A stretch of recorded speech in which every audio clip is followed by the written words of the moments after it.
Hello, welcome back to All for United WFC. We are right in the midst of pre-season, and we've got this random German friendly to talk about. So I thought I'd get the lovely Alina on to talk all about it, because there's no better person when it comes to Bayern Munich to talk about this one. Albeit there's not a lot to talk about when it comes to the game, because behind closed doors there's going to be no highlights. So there's not a lot that we're going to be able to discuss post-game or anything like that. But firstly, Alina, thanks for coming back on. Obviously been a while since, I say a while, I don't know, a few weeks since the World Cup. And obviously and all those things that happened there. I'll just start with kind of the opening question. Just your thoughts on the game, because obviously you've had a few pre-season games. Obviously your season starts a little bit earlier than WSL. Just your thoughts on having this game and just the kind of way it came out, just kind of out of nowhere. I think, Georgia Stanway on BBC Breakfast just saying, oh yeah, we've got a game next week, just casually as you like. Yeah, first of all, thanks for having me again. I think that fixture being leaked on BBC Breakfast TV was quite funny.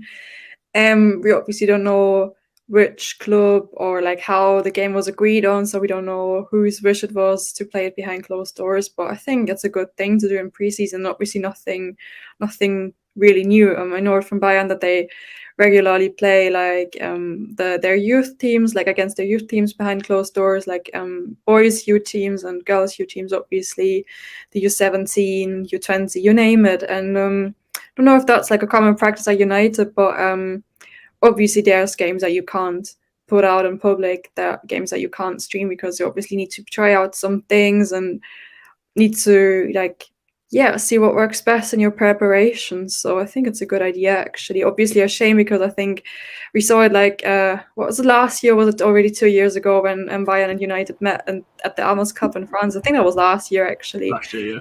And that was a great game. It was obviously been nice to have it again, and obviously have fans there, but it's just the way it is. And I think there's obviously some reasons behind that decision, and we just have to accept that. It's certainly a bit strange, because United and Bayern obviously don't meet very often. Obviously, United just entering the Champions League. That's something we'll cover in a second. But it's strange to me, because all of our games are behind closed doors: Leicester, Everton, Liverpool, Spurs, and this one. It just seems a bit bizarre to me. It's clearly a United thing, but it's what it is. Just off very quickly off the back of that, have Bayern tweeted anything about the game? Have they said anything about it? Because the only thing that United have said is just it was in the mix of, oh, these are our pre-season fixtures. Oh, by the way, we're going to Germany next week. And that was it. Have Bayern said anything about it? Or? No, nothing. I haven't seen anything. See, it's interesting, isn't it? It's one of the biggest games. Well, it is for us. It's our biggest pre-season game, and nothing there. Interesting. So obviously we know it's going to be played at Adidas HQ, I believe. Which, not gonna lie, I know next to nothing about. I think you will obviously know a little bit more about it. But what's the kind of, I guess, the setup there, and why do you think? Obviously, we know that's sponsor, so it makes sense, kind of being there. But just the reason you think why it might be there, and also what that location is like in terms of facilities and things like that. Yeah, so the Adidas headquarters are located in a small German town called Herzogenaurach. That's also here in Bavaria. I think it's like at least 3 hours away from Munich, so still like in the state here. It's very professional. It's an environment where a lot of teams prepare for big tournaments or for a long season.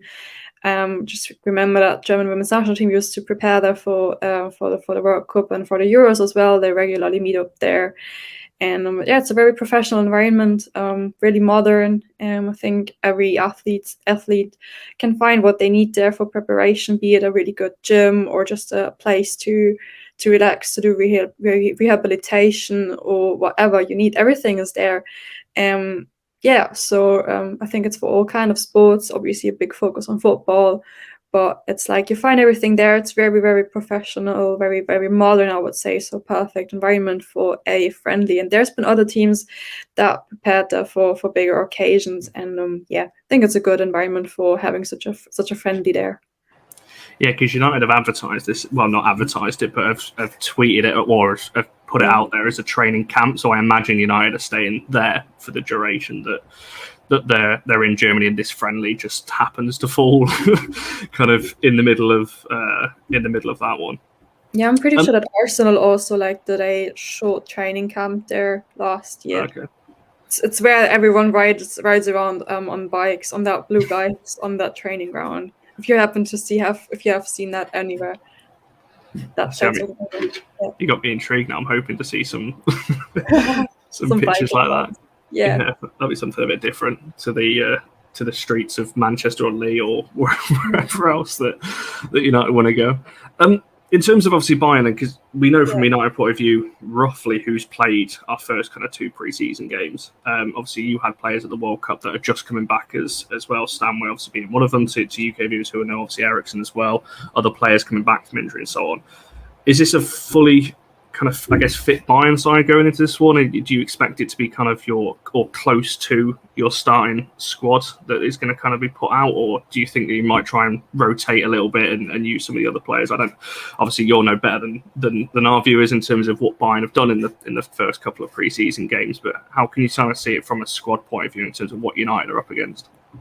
Yeah, obviously we've played the 3 pre-season fixtures now. The first one was against Sparta Prague, second one against TSG Hoffenheim from the Bundesliga here, and the third one was against Fortuna Sittard from the Netherlands. That was on last Friday recently. It's obviously a lot about rotation, because obviously you need to keep in mind what a transfer window Bayern have had, signing I think at least like up to 8 new players, might have been more, I don't know the exact number, but there's a lot of new faces that need to settle in here. So it's a lot about rotation. 2 players in Linda Diamond and Julia Gwynn coming back from injury, but also 2 players who already got injured. Cecilia Randrunarsdottir, the goalkeeper from Iceland that we have in the squad, and Veronika Zawistowska, a winger, a very promising one who just came back from a loan at FC Cologne. She tore ACL, unfortunately, in training, so these 2 are out.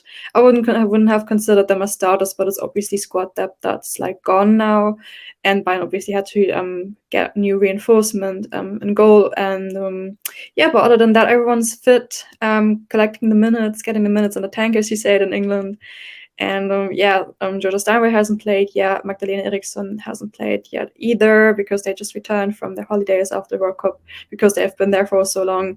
But Pernille Harder made her debut it's probably an unofficial debut yet, because it's not been competitive games yet, but it's just friendlies obviously. So she's played 45 minutes, looked really, really sharp. And in offense, Bayern look really, really good, and defense obviously. It's great to see Julia Gwynn coming back from injury, same with Linda Diamond, and it's just about the fine margins now. I think also a lot about rotation, and we might see a change in captaincy. That's not fully decided yet, from what I've heard. But yeah, there's a lot of things to try out, and I think Manchester United is a good opponent for that. Yeah, I think from fans over here, obviously fans of WSL and so on, that maybe don't follow German women's football a lot, there's a lot of eyes, I think, on Munich for this coming season, purely because obviously you signed Eriksson and Harder, obviously Sam Kerr from Scotland, Stanway obviously last summer as well, but there's a lot of, I guess, eyes now looking at this Munich side that maybe there wasn't before, which kind of leads me on to my next kind of question. So obviously Bayern being a well-established Champions League side, United entering our first, I guess, foray into this, into the qualification rounds. Do you think these are the kind of games that United need to be playing in the lead up to this Champions League qualification game that we're going to have? Because the teams that we're going to draw are, Wolfsburg, it's PSG, I think Juventus or Real Madrid. It's going to be something like that. So do you think these are the kind of games that United need to be playing? Because our other pre-season games, it's Leicester, it's Everton, it's Liverpool, it's Spurs, it's teams in the bottom half of the WSL. So do you think this is kind of the test that United need? I think what I just said about the Bayern pre-season games, like against, like it was one German opponent, the other 2 were like from the Netherlands and from Czech Republic, and I think it's the mix that makes it, and I think that's also what Man United might try and get here, like playing against the German team now and then against the WSL teams. WSL, we all know how competitive it is. All the bottom sides, like the teams that are like more on the bottom of the table, they can steal points of every team that's higher ranked. Obviously, it's like every game is different in the WSL, and that's why I think it does make sense to play against these teams and like find a good basis to like build on during pre-season or even the start of the new season. And I think that's also what Bayern did, like having international opponents, but also German ones, trying out different things. Sparta Prague is a very defensive standing side, so it made a lot of sense to play that one and see how you get between the lines there and like focus there on creating chances and stuff. And against Hoffenheim, a more offensive side, bit of difficult opponent in the past for Bayern, so that also made sense to have them. And then Fortuna Stuttgart, who is like more of a team where I don't really have a sense for what to expect from them. And I think right now it would be really interesting to see how Bayern versus Man United will play out, because obviously two big teams, and that can always go both ways. So I think that's also a very unpredictable tie. And then you need these unpredictable opponents, because then you kind of really see these fine margins that I just mentioned, because then you can really see what you need to work on, where everyone fits in the best, and it makes you more flexible in your setup as well, because that's what you need in the Champions League, a broad squad, being flexible, because you'll meet so many different teams with different formations, different playing styles, different tactics, different players, obviously different playing cultures, and that's what makes Champions League so fascinating, obviously, and that's why it makes a lot of sense for Man United to put a small focus on that as well in preparation for the group stages, hopefully. No, for sure. You only have to look at the World Cup in terms of the European, I guess, audience surprised at some of the other nations that you don't see week in, week out over here, and how well they did. You've kind of led me on perfectly into the next question, really, in terms of where you think United. I know you don't watch United week in, week out, so you can't give a full-on review of how United are. But I know you watch a lot of the Champions League, obviously with Bayern being in it. Obviously, Wolfsburg is the one side I think United will want to avoid in the qualifying stages. But where do you think United are on that kind of level? I mentioned some of the other teams, obviously Madrid, it could potentially be PSG is another one, Wolfsburg obviously being the toughest. Where do you think United are in terms of those teams right now? Yeah, it's difficult to say. I mean, first of all, it's crazy that these teams still have to qualify, because Real Madrid, Wolfsburg, these are teams that you really see in the group stages of the Champions League, and them still having to qualify. It's interesting. Wolfsburg really struggled when they had to. I think it was 2 years ago, or I'm not entirely sure. It might have been 1 or 2 years ago. They had to qualify as well. They had a playoff game against Girondin Bordeaux, and that went to penalties, and that was super super close. But they still went on to qualify for the group stage, obviously. So it really shows that although there is a big team, a well-established team that you would really see in the Champions League, the way into the group stages is really really difficult, and will be difficult for Man United as well. So I think if everyone's healthy, if everyone's fit, if you have enough squad depth, if you have well-rehearsed players, if everyone knows their role, you can definitely make it to the group stages. It's obviously, how do you say that, established history in that competition, like Wolfsburg, for example. So it remains to be seen how Man United do, but I think there's definitely a realistic chance that they can make it to the group stages. But a lot is also depending on a bit of luck. You just really need a bit of luck in the draw. No, for sure. It would be quite so hard. I think it's because, obviously, from a WSL point of view, obviously, I'm looking at it going, well, we did all right against Chelsea. They obviously did really well against Barcelona in the Champions League. We obviously did the double over Arsenal. They did pretty well in the Champions League. So I'm like, well, if we can do that, then surely. But as you said, it's different styles, it's different teams, and all those kinds of things in the Champions League that maybe we don't see week in, week out. A couple of quick fire ones. Oh, I can't say quick fire ones, however long you want to answer them. But just to kind of wrap this one up, then. Yeah. Obviously, we talk about pre-season and so on. I'm just intrigued. We spoke about this backstage before about the Nations League obviously being in the middle of after the World Cup, obviously, but in the middle of this pre-season run, and then obviously for the WSL, it's literally the week of the WSL starting. But for yourselves, obviously, you start your league campaign, I think, in 2 weeks on the 15th, I think. Yeah, exactly. It's definitely a Friday, I think, for you. But what's your kind of thoughts on that? Because I'm intrigued to get a different fan's point of view on this. Because obviously, as a United fan, we're all sat here going, it makes no sense having pre-season, then they go away again for internationals. But for you guys, it's like I said, it's even more strange because you start your season, then there's a break, you're like literally one game in. Yeah, I think that kind of schedule being split up like this has been an issue that's been there for a while, and it's been widely discussed, obviously. I have to say that the weekend before, so the next weekend, so the weekend before the league here starts, it's the DFB Pokal that kicks off. That's like the cup here in Germany. The German Cup starts, and with the second round, that's where all the teams from the first and second Frauenbundesliga enter. So there is games happening before the Frauen-Bundesliga itself starts. So there's 2 games actually for Bayern in this case now, and also like all the other teams before they go on international break.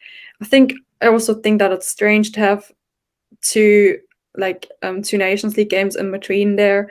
But I think if you look at how Champions League is scheduled this year, that the group stage is not finished by December, but more taken into late January.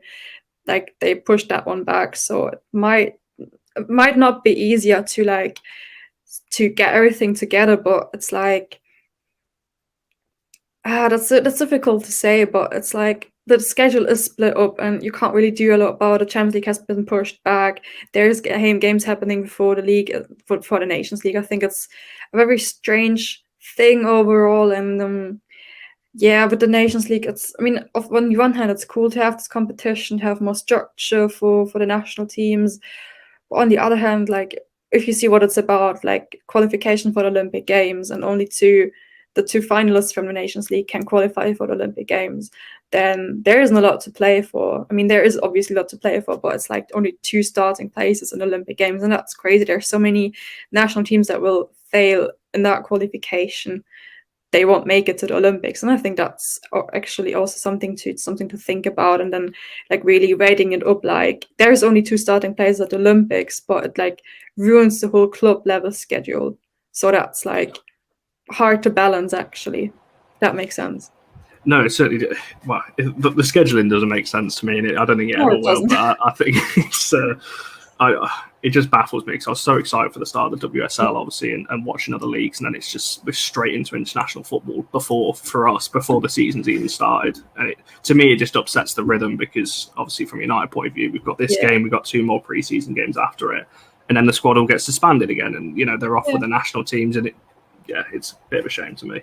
But then I think it's like good that teams like Bayern and Man United obviously don't do like big travels for marketing reasons, don't travel around the world, like because most of the players just came back from a World Cup at the end of the world, and then doing like a marketing trip, let's say, to the United States or to Asia again, that would be, I think, far too stressful. So that's why I think it's really good that Bayern played like all their preseason games here, like in the regions and like in Bavaria, and or like in the neighboring state, but not outside of Germany, And it might be also like good for Man United to come to such a good environment like the Adidas headquarters, because that's a really, really good environment, and then it doesn't like affect the players more. Like when you have such a good environment, it can like reduce the stress of traveling. And obviously Germany and the UK aren't that far away from each other, so I think that's actually something that the squad might benefit from, obviously, if that makes sense. No, that's a good point, actually. I do think as well, I think United are playing a couple more games at the Adidas headquarters. I just think this Bayern one is the only one that's announced purely because they had to, because of obviously what Stan Weird said on the sofa next to Paris. But I think United will be playing a couple more. It'll just be like those random 3 times 30-minute games that are just practice games and things like that. So my kind of final question to you then, in terms of because again, not often we get European fans on to talk about this. Obviously, it's going to be new. I really hope we make the group stages for this very reason, that we can talk more about this. But in terms of what's your expectations and hopes for Bayern, obviously, and also looking at, if you want to obviously add United in there as well, in terms of what you think would be a success for them, even just from a Champions League point of view. But yeah, your hopes and expectations for Bayern, and also looking at United in terms of where you think a success would be for us going into next season. Yeah, I think as a Bayern fan, it's obviously exciting times. Having a world star like Pernille Harder at the club is just incredible, and seeing her play her first minutes was incredible, and that first goal was just wow. That's what you dream of as a fan, to have such a player at your club. And but yeah, it's been a really exciting transfer window, and you could really see that there's a plan behind it, and that the players come for the project that they believe in. That was kicked off by the new head coach Alexander Strauss, who has been there for a year now, and I think it was really good for the team and for him as well to like top off the first season together with a league title. And I think it's really important to defend that league title, to win it again, but then also like attack in the DFB Pokal, in the German Cup, obviously. Because last time that Bayern won that was 2012, I think, and it's about time that they win it again. And I think they addressed the problems that they had in the past, like a squad that was too thin, not having enough quality players, or like players that weren't far enough in their winning mentality, in their professional winning mentality, like being on that level of Pernille Harder, for example. And I think bringing in a player like her, obviously Magdalena Eriksson as well, that also does something with the other players, that takes them to a new level as well. If they get to train with these players on a daily basis, that just takes the whole squad to a new level. But then also, I think what I really liked about Bayern was the way that they invested into young talents like Jill Byings, who we brought in from Bayern 04 Leverkusen, and Sam Kerr, obviously, that some viewers might know. I think those are really important signings as well, because they add to squad depth, but they're not just sitting on the bench. Sam Kerr played a lot of minutes in preseason and looked extremely, extremely promising. And then you just have more solutions if you want to, like, especially in the Champions League, when you come up against different opponents every time, you have more options, you can rotate more. And I think that's what you need in the long term if you want to be successful in 3 competitions at the same time.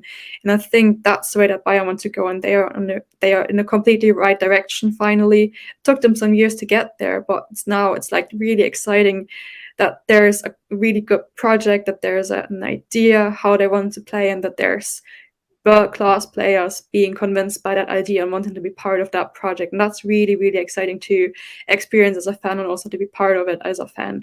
And I think that something that would be good for United as well, that there is a common goal, a project that everyone wants to get behind, that everyone is striving for.